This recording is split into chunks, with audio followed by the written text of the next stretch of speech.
How's it going, everyone? My name is Joe Cox, and thank you for tuning in to Joe C. Cox Photo. As always, we do have a new plant for the video. Second, this is an unscripted video. And third, this video will cover my own personal experiences and workflows, so there will be some things included, some things excluded. Today's video is still working in Adobe Lightroom, but Adobe did release a new little update, and in that update, they added the lens blur panel. So that is going to be what we're focusing on today. Let's go ahead and dive on in.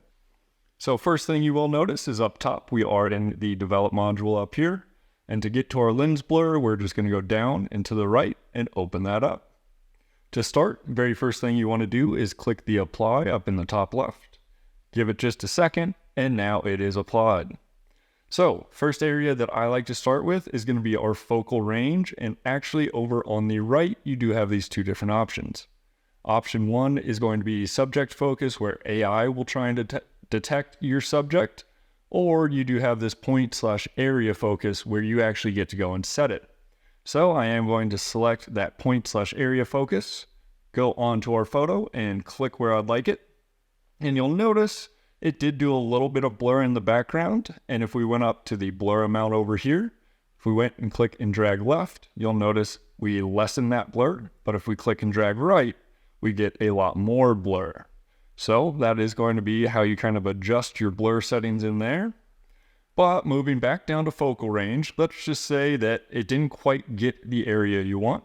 So you can hit this visualize depth to kind of give you a better understanding of what you're trying to focus on.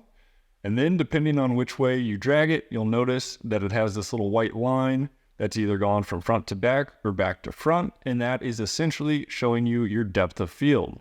So of course we want it to be on our subject, so somewhere about right there.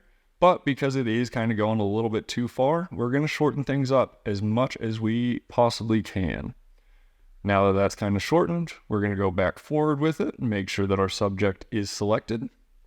And turn it off that visualize depth. Now if we go up and really play with it even more, you can see even more of our photo kind of goes in and out of blurriness. So leaving that at about 75.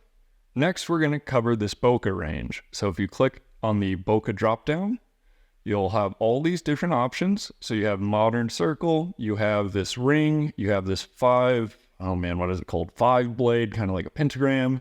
You've got this ring, or you do even have this cat eye. So again, modern circle, bubble, 5-blade, ring, or cat eye.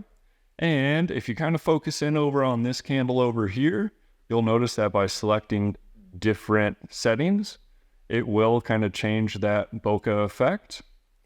But you can also increase or decrease the amount of bokeh effect that's coming through with this boost slider over here. So if you drag it left, you get a little bit less bokeh effect. If you drag it right, you get even more. Last kind of thing that I do want to cover is going to be this refine dropdown in the bottom right. So if you go ahead and click on that, you'll notice you either get a focus or a blur. And that is quite literally acting kind of like a mask or a brush, where you kind of get to click and drag what you would either like more focus on or what you'd like more blur on.